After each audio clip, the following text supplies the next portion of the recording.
Hello students, welcome to Civilians. RRB JEE notification officially ഇപ്പം release ചെയ്തിരിക്കുകയാണ് അല്ലേ. Normally നമ്മൾ കണ്ടായിരുന്നു ഒക്ടോബർ 4 നമുക്കൊരു നോട്ടീസ് വന്നിട്ടുണ്ടായിരുന്നു RRB JEE റിലേറ്റഡ് ആയിട്ട്. ഇപ്പോൾ ഡീറ്റെയിൽഡ് ആയിട്ടുള്ള നോട്ടിഫിക്കേഷൻ ആണ് റിലീസ് ചെയ്തിരിക്കുന്നത്. ഓൾറെഡി നിങ്ങളെല്ലാം നോട്ടിഫിക്കേഷനൊക്കെ കണ്ടു കാണും.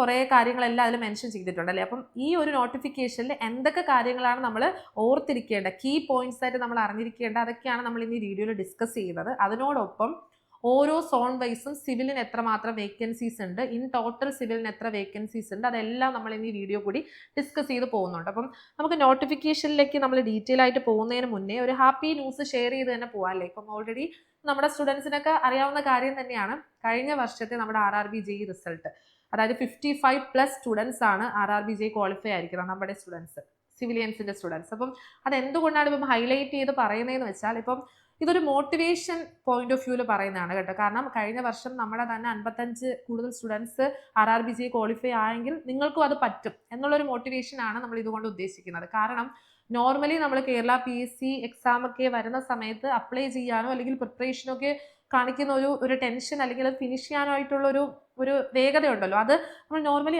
RRB JEE നോട്ടിഫിക്കേഷൻ വരുന്ന സമയത്ത് അത്രയ്ക്കും അങ്ങോട്ട് കാണാറില്ല കമ്പാരിറ്റീവ്ലി.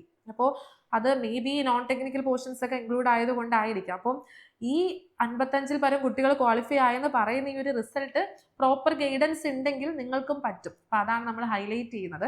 പിന്നെ നമുക്ക് ഡീറ്റെയിൽ ആയിട്ട് നോട്ടിഫിക്കേഷനിൽ പോവാം, എന്തൊക്കെയാണ് കാര്യങ്ങൾ ഹൈലൈറ്റ് ചെയ്ത് നമ്മൾ അറിഞ്ഞിരിക്കേണ്ട നോട്ടിഫിക്കേഷനിൽ, അതൊന്ന് നോക്കി പോവാം. അപ്പോൾ ആദ്യമേ നമ്മൾ ശ്രദ്ധിക്കേണ്ടത്, വളരെ ഇമ്പോർട്ടൻ്റ് ആയിട്ട് നമ്മൾ ഓർത്തിരിക്കേണ്ട കുറച്ച് കീ ഡേറ്റ്സ് ഉണ്ട്. അപ്പം അത് നമ്മൾ വിട്ടുപോയി കഴിഞ്ഞാൽ നമുക്ക് പിന്നെ എക്സാം എഴുതാൻ പറ്റാത്ത വരെ സ്റ്റേജ് വരാം. അപ്പം അങ്ങനെ വരാൻ പാടില്ല, ഇമ്പോർട്ടൻ്റ് ആയിട്ട് നിങ്ങളത് ഓർത്തിരിക്കണം. അപ്പം ആദ്യമേ നമ്മൾ ഇപ്പം ഒക്ടോബർ 4 കാര്യം പറയുന്ന ഒഫീഷ്യലായിട്ടൊരു നോട്ടീസ് വന്നായിരുന്നു RRB JEE റിലേറ്റഡ്. ഇപ്പോൾ ആപ്ലിക്കേഷൻ വിൻഡോ അതായത് സ്റ്റാർട്ട് ചെയ്യാൻ പോകണം, അതായത് ഇന്ന് തൊട്ടാണ് സ്റ്റാർട്ട് ചെയ്യുന്നത്. അതായത് ഒക്ടോബർ 31 തൊട്ടാണ് നമ്മുടെ ആപ്ലിക്കേഷൻ വിൻഡോ, ആപ്ലിക്കേഷൻ പ്രോസസ്സ് നിങ്ങൾക്ക് ചെയ്തു തുടങ്ങാൻ പറ്റുന്നത്. ഇനി എന്ന് വരെയാണ്, അല്ലെങ്കിൽ എന്നാണ് ക്ലോസ് ചെയ്യുന്നത്? നവംബർ 30 ആവുമ്പോൾ, അതായത് 30-ാം തീയതി, നവംബർ 30-ാം തീയതി ക്ലോസ് ആവും. ടൈം സ്പെസിഫൈ ചെയ്തിട്ടുണ്ട്. 12 മണിക്ക് മുന്നേ നിങ്ങൾ ആപ്ലിക്കേഷൻ ഫോം ഫില്ലപ്പ് കംപ്ലീറ്റ് ചെയ്തിരിക്കണം. എന്തുകൊണ്ടാണ് ഈ ഡേറ്റിന്റെ ഹൈലൈറ്റ് അല്ലെങ്കിൽ ഈ ഡേറ്റ് ഹൈലൈറ്റ് ആയി മാറുന്നതെന്ന് വെച്ചാൽ, നോർമലി സ്റ്റുഡൻസ് പലരും ചോദിക്കാറുണ്ട്, ഈ ലാസ്റ്റ് സ്റ്റേജ് ആകുമ്പോൾ ഇത് ഇനി എന്തെങ്കിലും വിൻഡോ ഓപ്പൺ ചെയ്യുമോ, നമുക്ക് എന്തെങ്കിലും ഒരു ചാൻസ് ഉണ്ടോ എന്നൊക്കെ ചോദിക്കാറുണ്ട്. അപ്പം നിങ്ങൾ അങ്ങനെ വെയിറ്റ് ചെയ്തിരിക്കരുത്. ലാസ്റ്റ് ഡേറ്റ് വരെ വെയിറ്റ് ചെയ്തിരിക്കാതെ ഇപ്പം ഇന്ന് സ്റ്റാർട്ട് ചെയ്യുകയാണെങ്കിൽ ഇന്നോ നാളെ അല്ലെങ്കിൽ ഈ ഒരു വീക്കിനുള്ളിൽ തന്നെ നിങ്ങൾ ആപ്ലിക്കേഷൻ പ്രോസസ്സ് ഫിനിഷ് ചെയ്യാനായിട്ട് നോക്കുക. അപ്പോൾ ഫീ അപ്പോഴേ തന്നെ അടയ്ക്കണമെന്നില്ല. കാരണം അടുത്ത ഹൈലൈറ്റ് ചെയ്തിരിക്കുന്ന ഡേറ്റ് എന്ന് പറയുന്നത് ഡിസംബർ 2 നിങ്ങൾ ഓൾറെഡി ആപ്ലിക്കേഷൻ ഈ പറഞ്ഞ ഡേറ്റിൽ ഫിനിഷ് ചെയ്ത് കഴിഞ്ഞാൽ ഡിസംബർ 2 വരെ നിങ്ങൾക്ക് ഫീ പേയ്മെൻറ്റ് ചെയ്യാനായിട്ടുള്ള അവസരമുണ്ട്. അപ്പം ആ ഒരു ഫീ ഇല്ലാതെ നിങ്ങൾ ആപ്ലിക്കേഷൻ ഫിൽ ചെയ്യാതിരിക്കേണ്ട, അതിൻ്റെ ഡേറ്റ് എക്സ്റ്റെൻഡ് ചെയ്ത് കാണിച്ചിട്ടുണ്ട് ഇതിൽ. ഇനി കറക്ഷൻ വിൻഡോ, നിങ്ങൾ ആപ്ലിക്കേഷൻ ചെയ്യുന്ന സമയത്ത് എന്തെങ്കിലുമൊക്കെ മിസ്റ്റേക്സ് വന്നാൽ നിങ്ങൾക്ക് കറക്ഷൻ വിൻഡോ ഓപ്പൺ ചെയ്തിട്ടുണ്ട്. ഡിസംബർ 3 തൊട്ട് ഡിസംബർ 12 വരെയാണ് കറക്ഷൻ വിൻഡോ ഓപ്പൺ ചെയ്തിരിക്കുന്നത്. അപ്പം ആ ഡേറ്റ്സും ഓർത്ത് വെക്കുക. നിങ്ങൾക്ക് എന്തെങ്കിലും മിസ്റ്റേക്ക് ഇൻ കേസ് പറ്റുവാണെങ്കിൽ ഈ ടൈമിൽ നിങ്ങൾക്ക് ആപ്ലിക്കേഷൻ ഹിസ്റ്ററിയിലേക്ക് പോയി നിങ്ങൾക്ക് ചേഞ്ചസ് വരുത്താം. ഇനി പറഞ്ഞിരിക്കുന്ന ഡേറ്റ്, ഇനി സ്ക്രൈബ് വെച്ച് അപ്ലൈ ചെയ്യുന്ന കാൻഡിഡേറ്റ്സ് ഉണ്ടെങ്കിൽ അവരുടെ സ്ക്രൈബ് ഡീറ്റെയിൽസ് ഒക്കെ പ്രൊവൈഡ് ചെയ്യാനായിട്ടുള്ള ഡേറ്റ് ഡിസംബർ 13 തൊട്ട് ഡിസംബർ 17 വരെയാണ് സമയം തന്നിരിക്കുക. അപ്പോൾ ഇത്രയും ഡേറ്റ്സ് ആണ് നിങ്ങൾ ഓർത്തിരിക്കേണ്ട ഡേറ്റ്സ്. ഓക്കെ, അപ്പോൾ ഇത് ഇമ്പോർട്ടൻ്റ് ആയിട്ട് നമ്മുടെ നോട്ടിഫിക്കേഷനിൽ പറഞ്ഞിരിക്കുന്ന കാര്യങ്ങളാണ്. ഇനി നമ്മൾ നോക്കുന്നത് സാലറിയും വേക്കൻസീസിനെയും പറ്റിയുള്ള കാര്യങ്ങളാണ്. അപ്പോൾ സാലറി നമ്മൾ നോക്കുമ്പോൾ നമ്മുടെ ലെവൽ 6 ആണ്, നമ്മുടെ 7th പേ സ്കെയിൽ വെച്ചിട്ട് ലെവൽ 6 ആണ് നമ്മുടെ RRB ജൂനിയർ എഞ്ചിനീയറിന്റെ സാലറി വരുന്നത്. അത് എത്രയാണ്? ഇനിഷ്യൽ പേ ആയിട്ടാണ് ഈ ഒരു 35,400 പറഞ്ഞിരിക്കുന്നത്. ഇത് ഇനിഷ്യൽ പേ. ഇതിന് പുറമേ നിങ്ങൾക്ക് HRA വരുന്നുണ്ട്, അലോവൻസസ് വരുന്നുണ്ട്, DA വരുന്നുണ്ട്. അപ്പോൾ എല്ലാം കൂടെ നോക്കിയാൽ അറൗണ്ട് ഒരു 70,000 ആണ് നമുക്ക് പേയ്മെന്റ് ആയിട്ട്, അതായത് സാലറി ആയിട്ട് RRB ജൂനിയർ എഞ്ചിനീയറിന് വരുന്നത്. പിന്നെ ഇപ്പം ഒരു ഹാപ്പി ന്യൂസ് ആയിട്ട് തന്നെ എല്ലാവർക്കും അറിയാമല്ലോ, നമ്മുടെ 7th CPC മാറിയിട്ട് 8th പേ കമ്മീഷനൊക്കെ വരാൻ പോകുന്നുണ്ട്. അപ്പം അത് നിങ്ങളുടെ സാലറിയിൽ വളരെയധികം ചേഞ്ചസ് വരുത്താം. അപ്പം അതൊരു ഗുഡ് ന്യൂസ് തന്നെയാണ്. അപ്പം അത് നമുക്ക് ആ ഒരു രീതിയിൽ ആ പ്രൊസീഡിങ്സ് പോട്ടെ.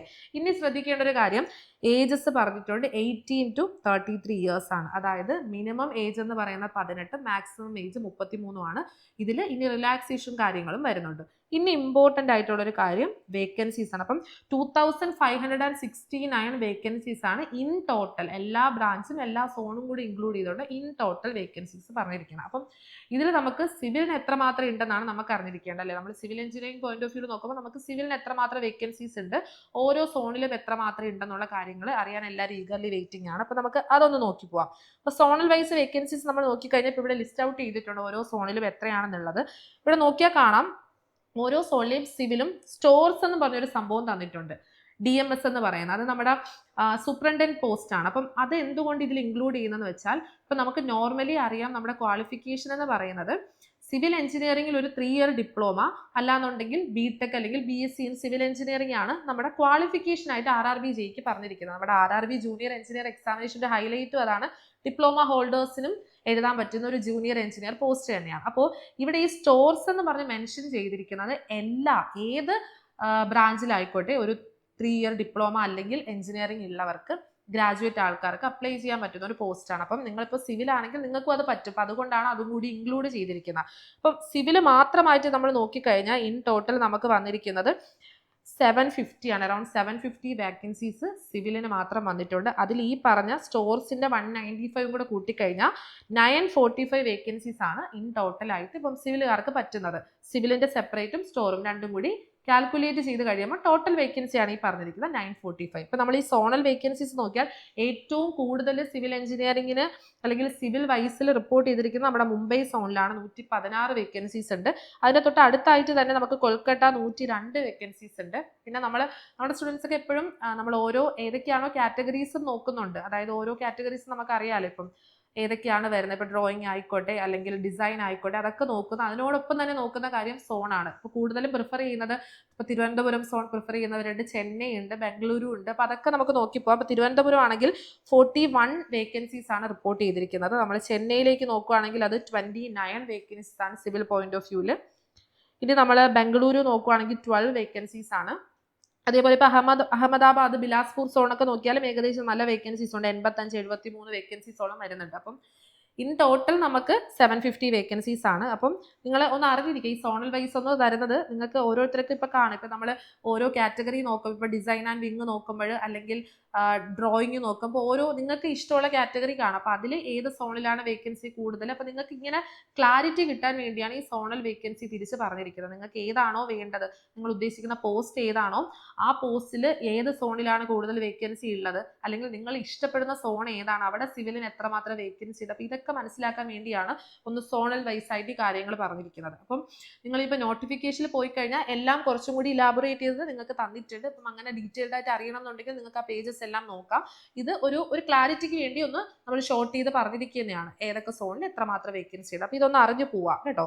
അപ്പോൾ ഇനി നമ്മൾ അടുത്ത് നോക്കുന്നത് ഏജ് ലിമിറ്റും റിലാക്സേഷനും ആണ്. അപ്പോൾ ഏജ് ലിമിറ്റ് നമ്മൾ ആദ്യമേ തന്നെ ഏജ് എത്രയാണ് ലിമിറ്റ് പറഞ്ഞു, 18 to 33 ഇയേഴ്സ് ആണ്. മിനിമം ഏജ് ലിമിറ്റ് 18 മാക്സിമം 33 ആണ്. അപ്പം ഇവിടെ ഇപ്പോൾ OBC NCL ആയിക്കോട്ടെ അല്ലെങ്കിൽ EWS ആയിക്കോട്ടെ SC ST ആയിക്കോട്ടെ അവരുടെ എല്ലാം ഡേറ്റ്സ് തന്നിട്ടുണ്ട്. അതായത് ഏത് ഡേറ്റ് തൊട്ട് ഏത് ഡേറ്റ് വരെ ഉള്ളവർക്ക് അപ്ലൈ ചെയ്യാൻ പറ്റുമെന്നുള്ള ഡേറ്റ് സ്പെസിഫൈ ചെയ്ത് പറഞ്ഞിട്ടുണ്ട്. അതേപോലെ അല്ലാതെ കമ്മ്യൂണിറ്റി കാറ്റഗറി വൈസുള്ള റിലാക്സേഷനും പറഞ്ഞിട്ടുണ്ട്. നമ്മൾ SC ST കാൻഡിഡേറ്റ്സ് ആണെങ്കിൽ അവർക്ക് 5 ഇയർ ആണ് റിലാക്സേഷൻ. അത് OBC നോൺ ക്രിമിലെയർ ആണെങ്കിൽ 3 ഇയേഴ്സ് ആയിട്ട് വരുന്നുണ്ട് ഏജ് റിലാക്സേഷൻ. അതേപോലെ ഇപ്പോൾ എക്സ് സർവീസ്മെൻ ആണോ, ഓരോ കാറ്റഗറീസ് വൈസും ഇപ്പം എന്തെങ്കിലും ഡിസബിലിറ്റീസ് ഉണ്ടോ അതെല്ലാം ബേസ് ചെയ്തിട്ടുള്ള ഡീറ്റെയിൽഡ് ആയിട്ട് തന്നെ നിങ്ങളുടെ ഏജ് റിലാക്സേഷൻ എത്രയാണെന്ന് പറഞ്ഞിട്ടുണ്ട്. അപ്പോൾ നിങ്ങൾ ഇതിൽ ഏതൊക്കെ കാറ്റഗറിയിലാണോ വരുന്നത് ഡീറ്റെയിൽ ആയിട്ട് ഇതൊന്ന് നോക്കുക. എത്രയൊക്കെയാണ് നമ്മുടെ ഏജ് റിലാക്സേഷൻ അത് അറിഞ്ഞിരിക്കുന്നത് നിങ്ങൾക്ക് അപ്ലൈ ചെയ്യുന്ന സമയത്ത് ചോദിക്കുക, അത് കൊടുക്കാൻ വേണ്ടിയാണ്. അപ്പോൾ അതൊന്ന് അറിഞ്ഞിരിക്കുക, ഡീറ്റെയിൽഡ് ആയിട്ട് ഒന്ന് നോക്കുക. ഇനി നമുക്ക് ഇമ്പോർട്ടൻ്റ് ആയിട്ട് അറിഞ്ഞിരിക്കേണ്ട കാര്യം എഡ്യൂക്കേഷണൽ ക്വാളിഫിക്കേഷൻ ആണ്. എഡ്യൂക്കേഷൻ ക്വാളിഫിക്കേഷനിലേക്ക് വരുമ്പോൾ തുടക്കത്തിലെ പറഞ്ഞ കാര്യം തന്നെയാണ്. ഒരു 3 ഇയർ ഡിപ്ലോമ ഇൻ എഞ്ചിനീയറിംഗ് ആണ്. അത് സിവിൽ എഞ്ചിനീയറിംഗിൽ ഒരു 3 ഇയർ ഡിപ്ലോമ അല്ലെങ്കിൽ BSc or BTech in civil engineering ഇത്രയും ഉള്ളവർക്ക് ഇത് അപ്ലൈ ചെയ്യാൻ പറ്റും. നമ്മുടെ civil engineering RRBJ post apply ചെയ്യാൻ പറ്റും. ഇനി ഇതിനകത്തൊരു ഇമ്പോർട്ടൻറ്റ് ഇൻസ്ട്രക്ഷൻ എന്ന് പറഞ്ഞുള്ളൊരു സംഭവം ഇപ്പോൾ വെച്ചിട്ടുണ്ട്. അത് എന്താണെന്നുള്ളത് ഹൈലൈറ്റ് ചെയ്ത് പറയുന്നതാണ്. നിങ്ങളിത് ഓർത്തിരിക്കേണ്ട കാര്യം. ഏതൊരു എക്സാം വരുന്ന സമയത്തും എല്ലാവർക്കും അറിയേണ്ട കാര്യം, പഠിച്ചുകൊണ്ടിരിക്കുന്ന സ്റ്റുഡൻസ് ഫൈനൽ ഇയർ സ്റ്റുഡൻസ് ആണെന്നുണ്ടെങ്കിൽ അവർക്ക് ഈ എക്സാം അപ്ലൈ ചെയ്യാൻ പറ്റും. അപ്പോൾ ചില എക്സാമുകൾ ഉണ്ടല്ലേ ഓൺ ഗോയിങ് ഫൈനൽ ഇയർ സ്റ്റുഡൻസിന് അപ്ലൈ ചെയ്യാൻ പറ്റുന്നത്, അങ്ങനെ ഓരോ കാറ്റഗറീസ് ഉണ്ട്. അപ്പം RRBJയിലേക്ക് വരുമ്പോൾ ഇമ്പോർട്ടൻ്റ് ആയിട്ട് ഹൈലൈറ്റ് ചെയ്തൊരു കാര്യം പറഞ്ഞിട്ടുണ്ട്. Candidates waiting for final results of prescribed educational technical qualifications are not eligible to apply. അതായത് നിങ്ങൾ RRB-JE civil engineering post apply ചെയ്യാൻ നോക്കുന്ന ടൈമിൽ നിങ്ങൾ ഏതാണോ ഈ പറഞ്ഞിരിക്കുന്ന ക്വാളിഫിക്കേഷൻ അത് കംപ്ലീറ്റ്ലി പാസ് ഔട്ട് ആയിരിക്കണം. നിങ്ങളുടെ ഫൈനൽ റിസൾട്ട് കയ്യിൽ ഉണ്ടായിരിക്കണം. എങ്കിൽ മാത്രമേ നിങ്ങൾ എലിജിബിൾ ആകൂ. അല്ലെങ്കിൽ നോട്ട് എലിജിബിൾ എന്ന് കൃത്യമായി നോട്ടിഫിക്കേഷനിൽ പറഞ്ഞിട്ടുണ്ട്. ഈ ക്വാളിഫിക്കേഷൻ്റെ കൂട്ടത്തിൽ അതും കൂടെ ഞാൻ ഹൈലൈറ്റ് ചെയ്യുന്ന ആ കാര്യം കൊണ്ടാണ്. ഒരുപാട് പേര് ചോദിക്കാറുണ്ട്, ഫൈനൽ റിസൾട്ട് വന്നിട്ടില്ല, അപ്ലൈ ചെയ്യാവോ? അപ്പം നിങ്ങളുടെ ആപ്ലിക്കേഷൻ നിങ്ങൾക്ക് എന്ന് വരെ ഡേറ്റ് ഉണ്ട്? നവംബർ വരെ ഡേറ്റ് ഉണ്ട്. നവംബർ ഇതിൽ ഹൈലൈറ്റ് ചെയ്തിരിക്കുന്ന ഡേറ്റ് എന്നാണോ? നവംബർ 30th ആണ്. അതുവരെയും അല്ലെങ്കിൽ അതിനുള്ളിൽ നിങ്ങളുടെ റിസൾട്ട് കയ്യിൽ ഉണ്ടായിരിക്കണം, നിങ്ങൾ അപ്ലൈ ചെയ്യുന്നതിന് മുന്നേ വരെ. അപ്പോൾ ആ കാര്യം കൃത്യമായിട്ടൊന്ന് നോട്ട് ചെയ്ത് പോവാം.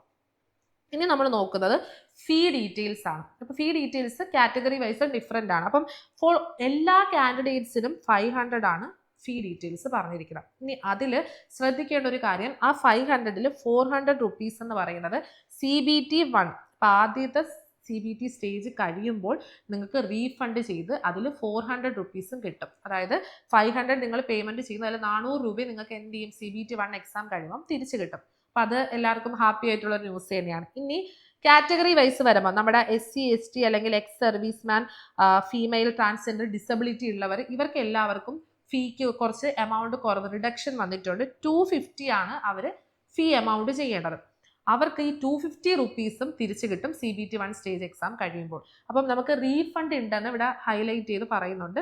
500 പേ ചെയ്യുന്നവർക്ക് 400 റീഫണ്ട് ഉണ്ട്. അതേപോലെ 250 ചെയ്യുന്ന കാറ്റഗറീസിന് 250 മൊത്തത്തിൽ തന്നെ റീഫണ്ട് ഉണ്ട്. അപ്പോൾ അവിടെ ശ്രദ്ധിക്കേണ്ട കുറച്ച് കാര്യങ്ങൾ, റീഫണ്ടിൻ്റെ കാര്യങ്ങൾ ആഫ്റ്റർ CBT 1 കഴിയുമ്പോൾ നിങ്ങൾ ഈ ശ്രദ്ധിക്കേണ്ട കാര്യം, ആപ്ലിക്കേഷനിൽ നിങ്ങളുടെ name of bank, name of account, അതായത് അക്കൗണ്ട് ഹോൾഡറിൻ്റെ നെയിം, നിങ്ങളുടെ അക്കൗണ്ട് നമ്പർ, IFSC കോഡ്, ഇത്രയും കാര്യങ്ങൾ കൃത്യമായിട്ട് കൊടുക്കാൻ നോക്കുക. കാരണം ഇതിൽ കൃത്യമായി അവർ പറഞ്ഞിട്ടുണ്ട്, ഇതിൽ എന്തെങ്കിലും മിസ്റ്റേക്ക് വന്നാൽ റീഫണ്ട് ആകാത്തതിന് RRBൻ്റെ സൈഡിന് അവർ ഒരു ഇതും എടുക്കുന്നില്ല, നിങ്ങൾക്കായിരിക്കും അതിൻ്റെ പൂർണ്ണ ഉത്തരവാദിത്വമെന്ന് കൃത്യമായിട്ട് പറയുന്നുണ്ട്. അപ്പം നിങ്ങൾ ആപ്ലിക്കേഷൻ ടൈമിൽ ഇത് കൊടുക്കുമ്പോൾ ഈ പറഞ്ഞിരിക്കുന്ന കാര്യങ്ങളെല്ലാം കൃത്യമായി മിസ്റ്റേക്ക് ഒന്നും ഇല്ലാതെ കൊടുക്കാൻ നോക്കുക. കാരണം നിങ്ങൾക്ക് റീഫണ്ട് ഉള്ളത് കൊണ്ടാണ് ആ കാര്യം കൃത്യമായിട്ട് കൊടുക്കാനായിട്ട് പറയുന്നത്. ഇനി നമുക്ക് റിക്രൂട്ട്മെന്റ് പ്രോസസ്സിലേക്ക് നോക്കാം. അപ്പോൾ റിക്രൂട്ട്മെന്റ് നമ്മൾ ആദ്യമേ തന്നെ പറഞ്ഞ കാര്യമാണ്. നമുക്ക് 4 സ്റ്റേജസ് ആണ് വരുന്നത്. ഒന്ന് CBT 1, അടുത്ത CBT 2, അതിനുശേഷം ഡോക്യുമെന്റ് വെരിഫിക്കേഷൻ, പിന്നെ മെഡിക്കൽ എക്സാമിനേഷൻ.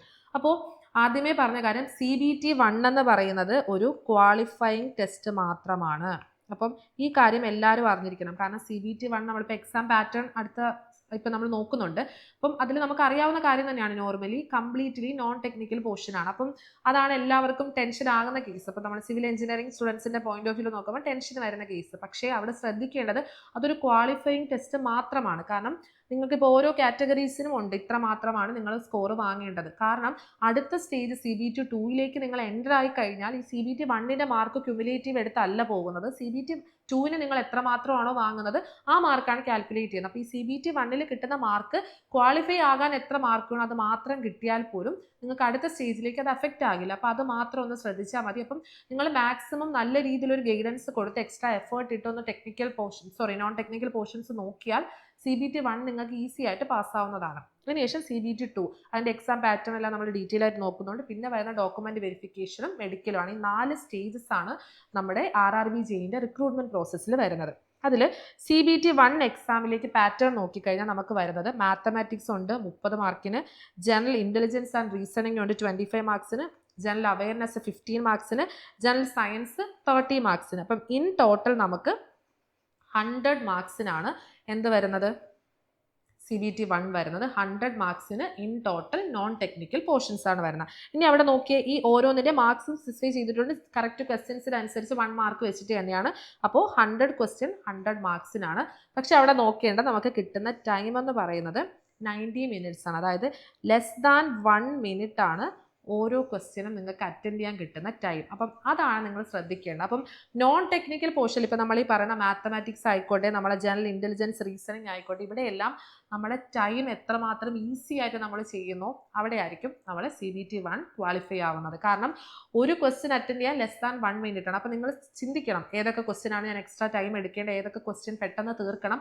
ആ ഒരു ഐഡിയ നമ്മുടെ മനസ്സിലുണ്ടെങ്കിൽ നമ്മൾ കറക്റ്റ് ഗൈഡൻസോടുകൂടി പ്രിപ്പറേഷനും കംപ്ലീറ്റ് ആണെന്നുണ്ടെങ്കിൽ നോൺ ടെക്നിക്കൽ പോർഷൻസ് ഇൻക്ലൂഡ് ആയ ഈ CBT 1 നമുക്ക് ഈസി ആയിട്ട് തന്നെ സ്കോർ ചെയ്ത് നമുക്ക് ക്വാളിഫൈ ചെയ്യാനായിട്ട് പറ്റും. അപ്പോൾ ആ കാര്യം മാത്രം നിങ്ങൾ നോക്കിയിരുന്നാൽ മതി. ഇനി നമ്മൾ CBT 2ലേക്ക് വരുമ്പോഴാണ് നമുക്ക് അവിടെയും നമുക്ക് നോൺ ടെക്നിക്കൽ വരുന്നുണ്ട്. അതായത് ജനറൽ അവയർനെസ് വരുന്നുണ്ട് 15 മാർക്സിന്, ബേസിക് കമ്പ്യൂട്ടേഴ്സ് ആൻഡ് ആപ്ലിക്കേഷൻ വരുന്നുണ്ട് 15 മാർക്സിന്, ഫിസിക്സ് ആൻഡ് കെമിസ്ട്രി 15 മാർക്സിന്, ബേസിക് കമ്പ്യൂട്ടേഴ്സ് ആൻഡ് ആപ്ലിക്കേഷൻ 10 മാർക്സിന് വരുന്നുണ്ട്.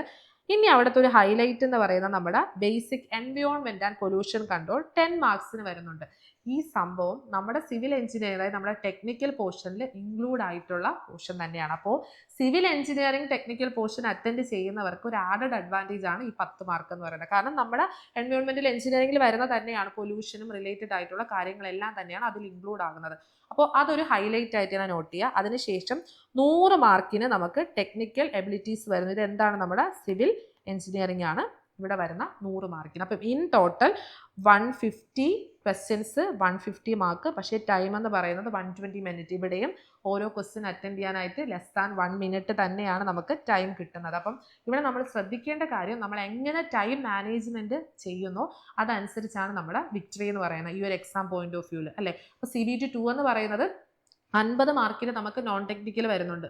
പ്ലസ് നോൺ ടെക്നിക്കൽ എന്ന് വെച്ചാൽ ഈ കമ്പ്യൂട്ടർ ആപ്ലിക്കേഷനും ഈ എൻവയോൺമെന്റിലും എല്ലാം കൂടി പ്ലസ് 100 മാർക്കിന് ടെക്നിക്കൽ. അപ്പോൾ ഇതിവിടെ ഞാൻ പറഞ്ഞ കാര്യം എല്ലാവരും നോട്ട് ചെയ്യുക. 10 മാർക്ക് നമുക്ക് ആഡഡ് അഡ്വാൻറ്റേജ് ഉണ്ട്. അത് നല്ല രീതിയിൽ യൂട്ടിലൈസ് ചെയ്യാനായിട്ട് നോക്കുക. നിങ്ങൾ സിവിൽ എഞ്ചിനീയറിംഗ് പഠിക്കുമ്പോൾ തന്നെ ഈ എൻവയോൺമെന്റ് ആൻഡ് പൊല്യൂഷനിൽ വരുന്ന പോർഷൻസ് അതിലുള്ളതും കൂടി നോക്കി പോകാൻ നോക്കുക. അപ്പോൾ ടൈമും സേവ് ചെയ്യാൻ പറ്റും നിങ്ങൾക്ക്.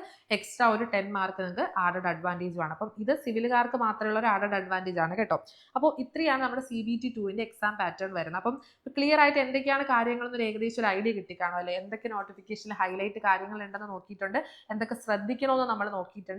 CBT 1 CBT 2 എക്സാമിന്റെ പാറ്റേൺ എന്താണെന്ന് ഒക്കെ മനസ്സിലാക്കിയിട്ടുണ്ട്. അപ്പം ഇനി നിങ്ങൾക്ക് വേണ്ടത് ഫുൾ സ്വിങ്ങോട് കൂടിയുള്ള ഒരു പ്രിപ്പറേഷൻ ആണ്, അല്ലേ? അപ്പം അവിടെ നിങ്ങൾക്ക് എപ്പോഴും വേണ്ടത് ഒരു ഗൈഡൻസ് ആണ്. ഇപ്പം നമ്മുടെ സിവിലിയൻസിനെ സംബന്ധിച്ചിടത്തോളം RRBGക്ക് നിങ്ങൾക്ക് എടുക്കാൻ പറ്റുന്ന ഏറ്റവും നല്ല ബെറ്റർ കോഴ്സ് എന്ന് പറയുന്നത് നമ്മുടെ വജ്ര 2.0 തന്നെയാണ്. കാരണം അതിനകത്ത് നോൺ ടെക്നിക്കൽ പോർഷൻസും ടെക്നിക്കൽ പോർഷൻസും കവർ ചെയ്യുന്നുണ്ട്. അതേപോലെ തന്നെ നിങ്ങൾക്ക് ഈ വജ്ര എന്നുള്ളൊരു കോഴ്സിന്റെ ഒരു ബെനിഫിറ്റ് എന്ന് പറയുന്നത് RRBGയോടൊപ്പം തന്നെ നിങ്ങൾക്ക് ഏതൊക്കെയെങ്കിലും എക്സാം വരുന്നുണ്ടെങ്കിൽ അതിനെല്ലാം പ്രിപ്പയർ ചെയ്യാൻ പറ്റുന്ന ഒരു കോഴ്സ് തന്നെയാണ് നമ്മുടെ ഒരു പ്രസ്റ്റീജിയസ് കോഴ്സായിട്ട് തന്നെ നമ്മൾ പറയുന്ന വജ്ര 2.0. അപ്പോൾ നിങ്ങൾക്ക് ഈ RRBG ഇപ്പം അപ്ലൈ ചെയ്ത് പ്രിപ്പറേഷൻ സ്റ്റാർട്ട് ചെയ്യുന്നവർക്ക് വളരെ യൂസ്ഫുൾ ആയിട്ടുള്ള ഒരു കോഴ്സ് തന്നെയാണ്. കാരണം നമ്മളിത് പറയുന്നത് എത്രമാത്രം നമുക്ക് കാര്യങ്ങൾ അറിയാം എന്നുള്ളതല്ല, അതിൻ്റെ പ്രോപ്പർ ഗൈഡൻസ് വളരെയധികം ഇമ്പോർട്ടൻ്റ് ആണ്. ഇപ്പോൾ വജ്ര എന്ന് പറയുന്ന കോഴ്സിലേക്ക് നമ്മൾ വരുവാണെന്നെങ്കിൽ പ്രോപ്പർ മെൻറ്റർഷിപ്പ് ഉണ്ട് അവിടെ. അപ്പോൾ നിങ്ങൾക്ക് എന്തൊക്കെ ഡൗട്ട്സ് ഉണ്ടോ, ഇപ്പോൾ എങ്ങനെയൊക്കെയാണ് നിങ്ങളുടെ സ്റ്റഡി മുന്നോട്ട് കൊണ്ടുപോകേണ്ടത്, അതെല്ലാം നിങ്ങൾക്ക് മെൻറ്റേഴ്സ് പ്രൊവൈഡ് ചെയ്യും. അപ്പോൾ നിങ്ങളുടെ ക്ലാസ്സിനോടൊപ്പം പ്രോപ്പർ മെൻറ്റർഷിപ്പും കൂടി വജ്ര കോഴ്സ് പ്രൊവൈഡ് ചെയ്യുന്നുണ്ട്. അപ്പം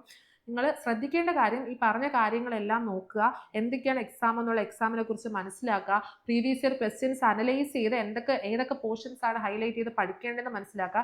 ഇതെല്ലാം മനസ്സിലാക്കി കഴിഞ്ഞാൽ നിങ്ങൾക്ക് ഈസി ആയിട്ട് വിത്ത് ഗൈഡൻസ് നിങ്ങൾക്ക് സ്കോർ ചെയ്യാൻ പറ്റുന്ന, ക്വാളിഫൈ ആവാൻ പറ്റുന്ന ഒരു എക്സാം തന്നെയാണ് RRBG. അപ്പം നല്ല രീതിയിൽ തന്നെ നിങ്ങളുടെ പ്രിപ്പറേഷൻ നടക്കട്ടെ. All the very best. Start your preparations for engineering competitive exams from top educators. Learn from the best.